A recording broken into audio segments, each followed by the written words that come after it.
Welcome to Constructive Conversations, the podcast dedicated to raising the standard of excellence in light construction. I'm your host, Colton Lingle. Each episode will explore the people, products, and processes that are shaping the future of this industry. From practical insights to proven best practices, you'll discover how to build better businesses, relationships, and buildings. This is where excellence isn't just expected, it's the baseline. Get ready, because today's constructive conversation starts now. Welcome. In this episode, we're going to talk about establishing a culture of professionalism within your organization and then communicating that and showing that to your clients. What does that look like? Well, first, let's describe what a professional looks like when you come across them. A professional is someone who's going to show up to the job site promptly, a timely manner, when he says he's going to do so or when she says she's going to do so. They're going to show up well-dressed and well-equipped for the task at hand. They're going to do what they say they're going to do, and in as close of a time frame to the time frame that they give the client. As they say, they're going to stick to their word. They're going to carry themselves in a respectful manner around not only the clients, but their other coworkers or maybe their employees. And they're going to do their job well as a whole. That's what I think of when I think of a professional in this space of light construction. So, first of all, we've just set the stage. That's what I think a professional looks like, acts like. Let's make sure, first of all, that the client knows what to expect. The client knows that this is a professional person, right? So that means, first of all, the client, first impressions are everything. Are you showing up on time? Am I showing up on time? Those of you that know me know I am notoriously late, especially that first meeting in the morning, probably always going to be late. Time is not my biggest factor. Something I'm working on, trying to develop inside myself, is to get better at that. I have gotten better at that over the years, but I'm working diligently to try and make sure I keep those times and appointments as best I can. Obviously, things come up, but that's the goal. Be on time. And when you're not on time, when you know you're going to be late, make a phone call. Hands free. You're in your truck. Just press that button on the steering wheel. Say, hey Siri, call so-and-so. Call them, let them know. I do that all the time. Like I said, I'm late a lot. And so what I do, I'm hitting that call button. I'm calling them and saying, hey, gonna be late. I apologize. I usually try not to just give a bunch of excuses as to why I'm late. Doesn't really matter to them why I'm late. I am late. I'm not doing what I said I was going to do. But at least I'm communicating with them. Hey, I'm running late. You know what?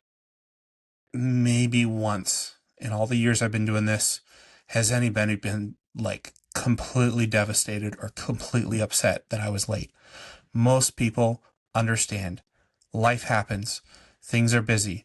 You've got a lot going on. I've got two kids at home, a 2-year-old and a 4-month-old at home. Life is crazy. It's hard to get out the door. They understand, but just communicate that. Let them know you're going to be late.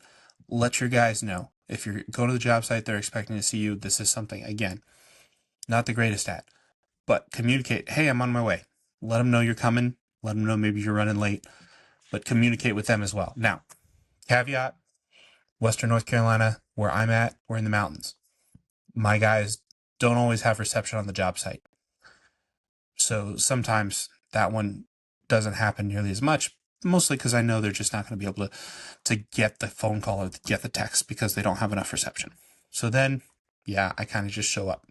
But usually I've tried to inform them maybe the day before or maybe a couple days prior that, hey, look to expect me on this day because that's when I'm supposed to show up there. And then if something changes, I try to communicate with them the night before. So my guys and my clients can have some level of expectation what's going on. So we've already talked about it. Punctuality is a big part of professionalism. Once you're on the site, what does a professional look like? Well, they're showing up in the proper attire and with the proper equipment for the task at hand. Obviously, wearing a collar, can't see it, but I've got some jeans on, some nice clean jeans. Probably not the person to be getting in the crawl space or grabbing a can of paint and going to paint someplace, because I didn't show up on the job site prepared to do that. Do I do that from time to time? Yes. I think it probably makes me look a little unprofessional that I didn't come prepared to actually work. There are certain times, obviously, if I'm having a bunch of meetings or something, I shouldn't come to the job site prepared to do any actual work. My guys, on the other hand, when they come to the job site, I expect them to be wearing clothes prepared to do that. They're not coming in flip-flops. They're coming in safety shoes of some kind, and they're going to be on the job site. Usually they're wearing branded apparel that I've provided for them. As the owner of the business, I've provided them with this apparel. Say, hey, this is what I expect you to wear on my job site to represent yourself and the company well. Also behooves me as the owner to make sure that they get replacements for those clothes when they start to get worn out. I noticed the other day, one of my guys, the logo on the back of his shirt is starting to fade. It's not his fault. He's wearing it. He's doing what he's supposed to do. He looks professional. But if I let that go too long, now he doesn't look professional. And I, as the owner, am responsible for that. I'm responsible for that image. I'm responsible to help him look professional on the job site so that the client has the best experience and so that we put the best face forward all around. So it's, okay, let's go order some more shirts, get them printed. Let's go. So that's my job as the owner to do that. So looking professional. That also includes, okay, get paint on your shirt, get caulk on your pants, get, just something gets ripped up, shredded. Okay, I'm going to go take care of that. I'm going to make sure they have what they need. They're showing up with that. When I have set the expectation for my company is you show up in the shirts I provide, the pants I provide. If I expect you to wear something like that, then I'm going to have to provide it for you. So that's the expectation I have set. They do that as just a responsibility of somebody that's employed by my company. So proper attire, proper equipment. They're not showing up with the wrong equipment to do a deck job. They're not showing up with the wrong equipment to do this, that, or the other. They're coming prepared. They know what's coming. I've shared with them what's coming, which is on me again, or on the contractor to make sure his guys know what's coming up next, and her employees, whatever, they know what's coming so that they can be prepared. Again, I'm not always the best at this, right? Make mistakes. I can think of some the other day. Didn't have the proper ladders to get to the heights that we needed to get to on the job site to do the job that we needed to do. So I failed in doing that. For the most part, though, we are trying to make sure that we are always prepared for the task at hand. So that means making sure the job trailer is prepared, is ready. Sometimes that means taking an occasional couple hours or so to make sure that the job site trailer is cleaned out before that next job. All of those things help us come with the right equipment for the job at hand. As the owner of the company, as the primary project manager at this point, I'm showing up with some minimum level of tools to do the bare minimum of what might be required of me, especially when I'm coming to a job site that that maybe is in that final phase where we're just working on punch. There's a few random things that need to get taken care of. I'm going to show up, even as the owner, the project manager. I'm going to show up with the tools needed to get that done. I'm going to have an impact driver on my truck. I'm going to have a drill on my truck. I'm going to have a circular saw on my truck. I'm going to have my tool belt. I'm going to, with my hammer, nail set, all those kind of things. I'm going to have a variety of a couple different bits. I'm going to make sure I have some extra screws here in a box or in a tray. Those kind of things, coming properly equipped so that you're not like, oh man, I got to run to the store. I'll be right back. And that just doesn't come across well with the client. And quite frankly, it also burns some time for you and takes extra time that you didn't need to take if you'd just been prepared. So that's part of professionalism is coming with the right attire and the right equipment to do the job. Next, we're going to be using, this is a big one for me, respectful communication. So the whole golden rule, do unto others as you would have them do unto you, applies here, right? That means we're going to always be respectful in our communication with the homeowner or with our client. We're also going to be respectful with the other guys on the job site, whether that's a subcontractor, a vendor, or your own employees. And for those homeowners that are listening to this, listen for that. It should be a major red flag to you if you hear maybe the project manager, the owner, coming and chewing somebody out every single day. Is there a place sometimes for some tough love on the job site? Yes. But we don't need to be cussing each other out every single day. I get it. Sometimes that's you're showing love to your bros that way. Not on the job site. Save it for after work when you're hanging out. It comes across, in my opinion, but I've also heard this from a lot of clients, as pretty unprofessional when guys are swearing at each other, screaming at each other. And I'm not talking about yelling numbers across a job site for a cut, but just screaming at each other because they disagree on how to do something and they're just mad at each other. It just comes across very poorly to your client. It doesn't do you any favors. And quite honestly, it's probably chasing away some really good employees and some really good subcontractors because you know what? They don't want to come to work in that situation and in that environment. So, respectful communication. On the lines of respectfulness, show respect for the client's property and the client. A little behind the scenes with us, we have a rule that I've put in place with my employees. You don't say anything negatively about the homeowner or their property until you are in the truck and driving away. Not even just in the truck, but driving away. You have to be off the premises if you want to say anything. Primarily, my desire would be don't say anything negative, period. That should not be the focus. You're not there to nitpick anybody or to have any problems with anybody. You're there to get your job done.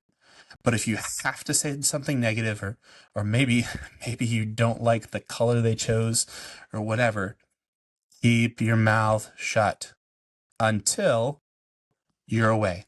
Once you're in the truck, once you're driving away, you guys can have that conversation with your about this, that, or the other.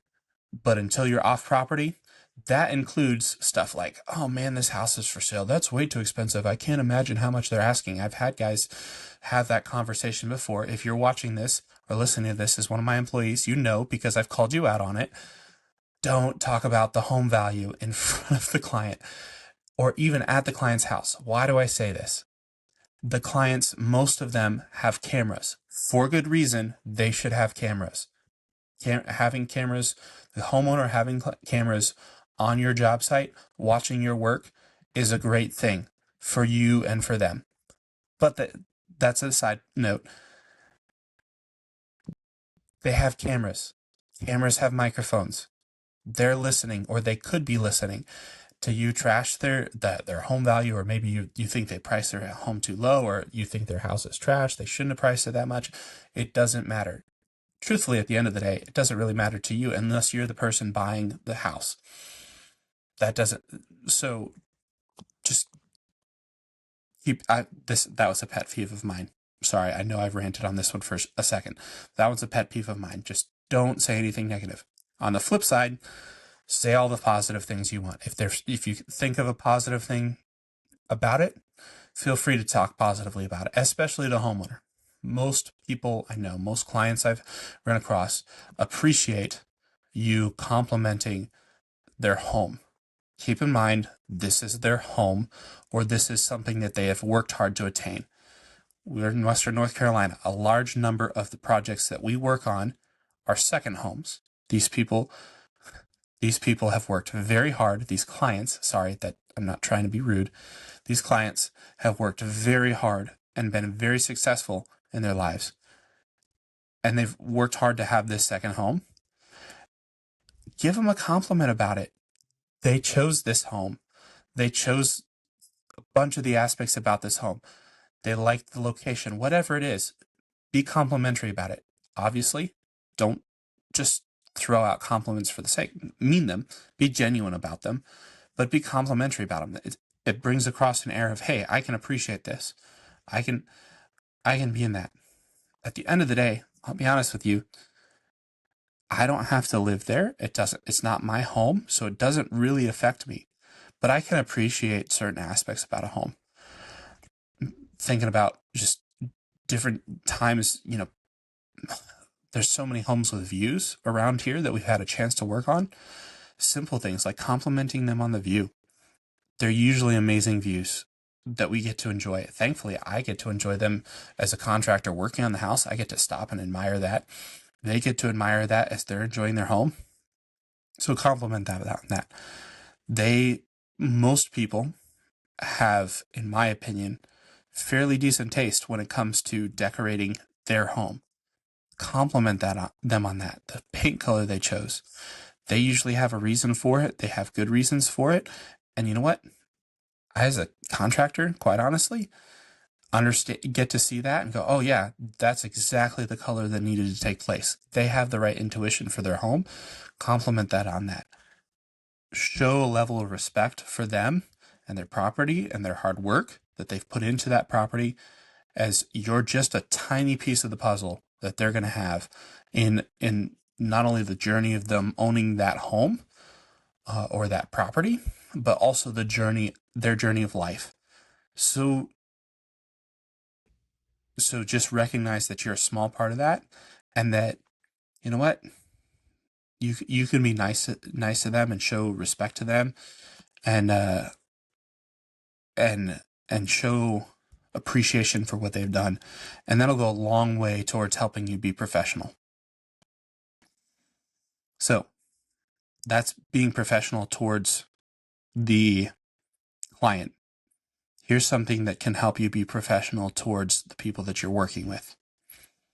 This is specifically for business owners or leaders within your company, whether that's a crew leader, project manager, is lead by example. I can't ask my employees to do anything that I'm not willing to do myself. Not that I have to do it, but that I'm willing to do it. Example, today I go check on a project, painting project that we have going right now, where unfortunately somebody that was working for us decided that they needed to go a different direction.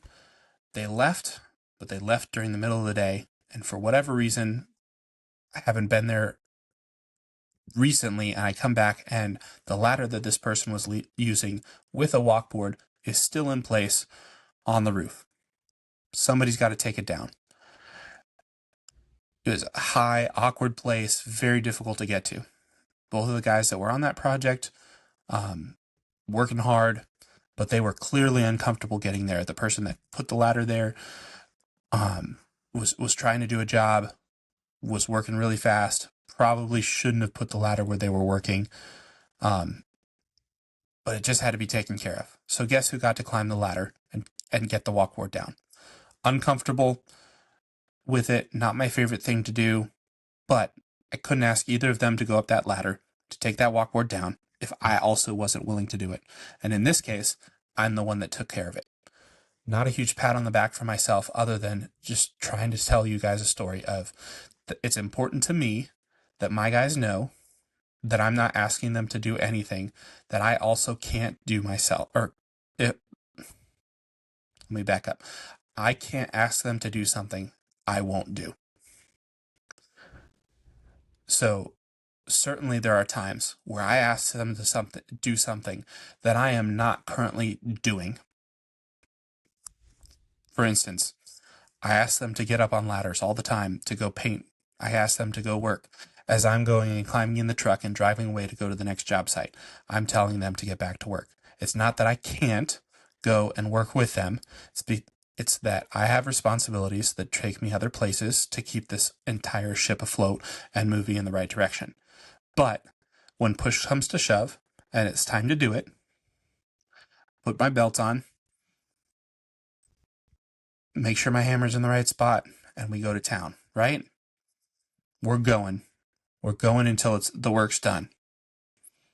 Sometimes I need to stop what I'm doing because the most important thing in the moment is to show that I am able to, and willing to do what is necessary to get the job done. I have to set the example. I have to set the standard for them to follow. So, something's uncomfortable, something's scary. We run into that from time to time. Houses in Western North Carolina are built in unique places with difficult to reach points. Sometimes it's my job as the owner to say, you know what, or as the leader to say, you know what, I'm going to take care of that. What I have seen is because I'm willing to do that and set that example of, you know what, I'm going to get this done, is the people underneath me, especially the people that are leaders themselves, have also chosen to do the same thing. So they choose to be professional and say, you know what, the job has to get done. That doesn't mean they're unsafe or unwise in what they do, but they've chosen to lead by example, and I'm commending them for that. Phil, you know where you're at. So those are the guys. Those are the things that I want you to do to be professional with your crew. The homeowner, quite honestly, the client, may not ever know that that's what you do, but you're willing to do that. It's the simple things. I try every single time we're pouring concrete for more than maybe 3 or 4 bags of mix. I try to be there to make sure that I'm helping. Concrete bags are heavy. We order the 80-pound bags from Builders for a Source because they're willing to deliver them on site with everything else that they're delivering, but they're heavy. They're awkward. It takes a lot of work. So I can't ask my guys to show up and put in a lot of effort to carry thousands of pounds of concrete sometimes on some of these jobs. Backyards are hard to reach. They're sloped really steeply. Wow, that made a lot of sense. There's steep slopes, slippery, all that stuff that they're carrying concrete. They're pushing wheelbarrows. So my rule of thumb is, if at all possible, I'm going to try and show up on concrete day to make sure that I'm there to help. Why? Because I don't ask my guys to do something I'm not willing to do. I set the standard. I'm the one that holds the standard. Everybody else follows the leader. If I'm not holding that standard, then I can't expect them to. So we're setting that standard by leading by example. So I've covered this. Make sure you have the right equipment for the right job. Professionalism. Let's go a step further in that one. We're still working through our list of things that show we're professional, but we're going to circle back around to this one. Tools. Have the right tools. Had a conversation with somebody today about battery tools, the type of tools that we use. Why don't we use air hoses? Why do we use battery tools? Why? Because I think it sets us apart and it comes across as more professional. Because we were willing to spend a little bit more money to have a little bit nicer tool, and we try and keep it in good shape, but we use that because it's a better tool, and it shows that we're willing to put if we're willing to put time and energy into spending money on a good tool and keeping that good tool in working condition, then what are we doing to the outside of your home? We're probably taking care of that too. We're doing a good job with that. As opposed to, clients can tell somebody goes to the store, finds the cheapest tool they can find and puts it to use and may or may not take good care of it. So they know that, they see that, and they think about their home and how are you taking care of their home. Some clients, not a big deal. Those are probably the clients that are competing solely, that you're competing with solely on price. That's all they're really worried about. Let me tell you, somebody that's been doing this for a little bit, not a long time, but a little bit, you don't want to be racing to the bottom on price.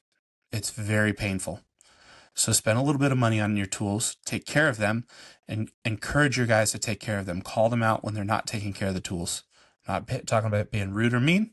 Just say, hey, let's take care of this. Let's make sure this is nice. Let's keep the batteries charged. Let's keep everything clean. Because that speaks volumes to everybody around you, your clients, your other employees. It talks about what you're willing to accept and what you're not willing to accept as a company and the standard that you're setting. So buy good tools, take care of your tools, spend a little bit more money. Don't go buy the cheapest thing unless, I'm going to caveat here, rabbit trail. Bing, bing, bing, rabbit trail.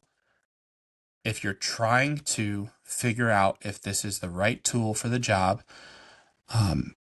you're not sure, maybe you're trying to test a new way of doing the job and you need to buy a tool, you can, in that instance, I think is the one example of it's okay to go out there for the sake of testing to buy maybe a cheaper version of the tool or the cheapest version of the tool to double check and make sure that this new process that you're trying works. This new way of doing things works. So you use it on a cheaper tool.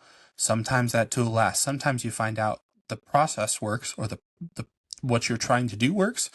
But yeah, actually buying the more expensive tool is the way to go. But you learned your lesson. Now you can go out and buy a new or the expensive tool that's going to last longer because you've tried it on the cheap one.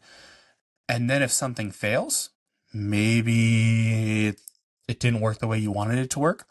You've only spent a small amount of money to buy a fairly inexpensive tool, and now you know it doesn't work. So you didn't go spend a couple $1,000s for the best top of the line version of something just to find out it didn't work. So that's my one caveat for buying good tools to come across professionally. Another good way to develop professionalism, and this speaks to the company as a whole, is develop good team culture. What does good team culture look like? Well, I've already covered a little bit. How are you treating your guys? Are you yelling and screaming at them? If you're doing that, probably not getting good team culture. How do you treat them? Gratitude is huge. Showing gratitude is very important. How do you show gratitude? Thank you. There, gratitude. It doesn't stop there. That's the start. But notice what they've done. Call it out, especially when they've done an excellent job. Say, you did a great job. That's excellent. That's what I expect. Thank you. It's not wrong to say thank you. It actually helps you more than it hurts you to say thank you. So say it. Say it to your employees. Say it to the people that work for you. Say it to those vendors that bend over backwards to make sure you have the materials you need when you need them. Because I know in my case, I have plenty of vendors that have bailed me out of difficult situations when I wasn't prepared and I had to call them last minute and they made it happen for me. Say thank you. But it doesn't just stop with the words. If all we ever do is say thank you, then sometimes it starts to become hollow and meaningless. So show appreciation to your crew in other ways. Grab them a Gatorade when you have to run to the store for this, that, or the other. Grab them a snack. Obviously, can't always do that. You don't want to just set the expectation where they're always going to get something for you. Well, maybe you do. Maybe you do want to set that expectation where every time you show up to the job site, you're going to bring something in hand for them. That could be what you decide. It's not what I've decided, But I try to, on a fairly regular basis, meaning more often than once a month, to show up with something in hand for them to say, hey, thanks. Cold Gatorade from the gas station down the road. Today, I stopped because I've been wanting, there's this place on my way to several of the job sites that is only open Friday through Sunday, and they're only open from 8 to noon. Sorry, not from 8 to noon, 10 to noon. Friday through Sunday. They're a bakery that sells these massive, when I say massive, we're talking massive cinnamon rolls.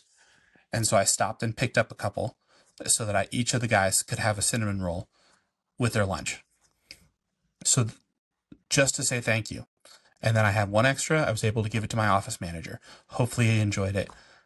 And maybe even his son was able to enjoy some too. I know I saw you eyeing that, Evan. So I hope you enjoyed that. But did it cost me some money? Did it cost me a little bit of time? Yes. They were really excited for it. Actually, it created great conversation because a couple of my guys have been driving past that place and have talked about it. They said they've talked about it literally every time they've driven past and wondered how good those cinnamon rolls are. Because you know what? They're always on the job site, or they're probably not going past that way on Saturday and Sunday. So they don't actually get to stop and see if they're any good or not. So they're kind of stuck. So this was the only way that they were going to get to enjoy it, unless they were going to take a time out of their weekend to drive all the way out there to get one. So this was their opportunity to enjoy it without having to spend their own time to go do that. And they were really excited about it. And that's what I excited to see for them, is that all of a sudden they're excited. You find that they're more motivated to show up to work when, they actually get treated well and they have a great culture. They're willing to encourage each other. If you're not constantly tearing them down, yelling and screaming at them, they're less likely to do it to each other. Keep in mind, you set the standard, you hold them accountable. So if you're not screaming at them, that tells them that it's not okay to scream at each other, right? So that's, again, being professional, having that good team culture. Finally, communicate. I'm the first one to tell you I'm bad at this. I am trying my best to get better at this, but this is probably one of my greatest weaknesses when it comes to running a business, is communicating with my employees, communicating with my clients. My wife would love to have more communication from me. Communicate. I'm trying to grow better at this. So this is not somebody that is standing above everybody else saying, this is how you do it. This is especially when it comes to communicate.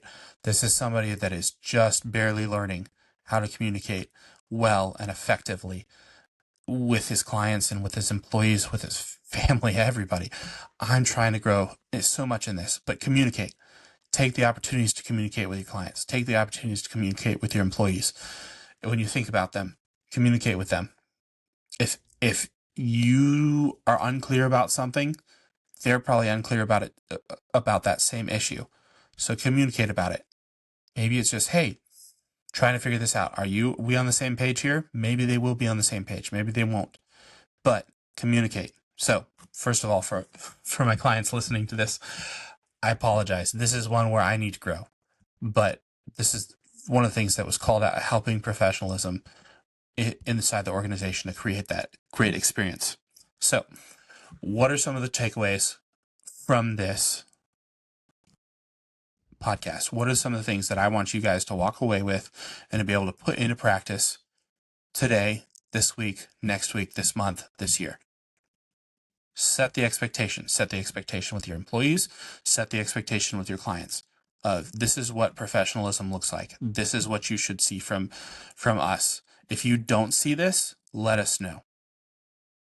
It's okay to do that. I've done that with clients, especially clients that I've had for a little while, that they know me. I've had great conversations with them. I say, hey, if you don't see this happening, please let me know. I want you to tell me if my employees are doing a bad job. Please tell me. And I'm not just talking about, are they like completely failing in making sure they follow the plans of the design of the deck. No, I'm talking about, hey, these are the expectations that I've set of how we comport ourselves when we work for Mountain Decks and Exteriors. And they're either following that or they're not following that. I want them. So on occasion, now you guys, my employees, if you're listening to this, you guys know that sometimes We have some people out there watching you that come back and tell me about it. I've had that happen with clients. They've come and said, hey, I don't think this guy is meeting the expectations that you have for the company. And I've thanked them for that. They're like that client was a little concerned that I'd be upset. I'm like, no, I'm not upset. This is exactly what I wanted to hear. Because now I can go to that employee kindly, not yelling and screaming at them again, but kindly, and say, hey, I've been told that you're not meeting the expectation. That's the expectation that's been set. Please meet it. If not, we have to have a different conversation. But please meet this expectation. I have people. I'm paying attention. So set the expectation. Lead by example. If you're not willing to do it, don't ask your employees to do it. If you're not willing to do it, don't tell them to do it. Don't force them to do it. Lead by example. Be the first person to grab the bag of concrete. Be the first person to carry the boards to the job site. I do my dead level best. I'm not perfect, but I do my dead level best. Every single time I'm on a job site and something needs to be unloaded or loaded, I'm helping carry that. The only time that doesn't happen is if I need to be communicating with something and I'm a time-sensitive situation. Other than that, I'm going to stop what I'm doing and I'm going to help load or unload, because chances are nobody wanted to do that job and they're doing it because they're told to do it. And so if I can help and make it easier for them, life is just better for everybody. So lead by example. Another one of the takeaways that we're trying to get to in our own company is create those processes, create checklists to create the set of guidelines that you operate with as a company for professionalism. There are already some checklists that we have in place. I have an expectation for each of my employees of how they comport themselves when they're in a company vehicle. That's written down. I have an expectation for what they need to know how to do at each point along the way in the timeline of when they were hired to 3 years down the road. There's an expectation of what they should know how to do. All of those are checklists, but then there's other checklists that we can add of expectations that we have along the way for the project and for our clients to be able to see, for our employees to be able to see, so the project can run smoothly, but so that we can come across professionally.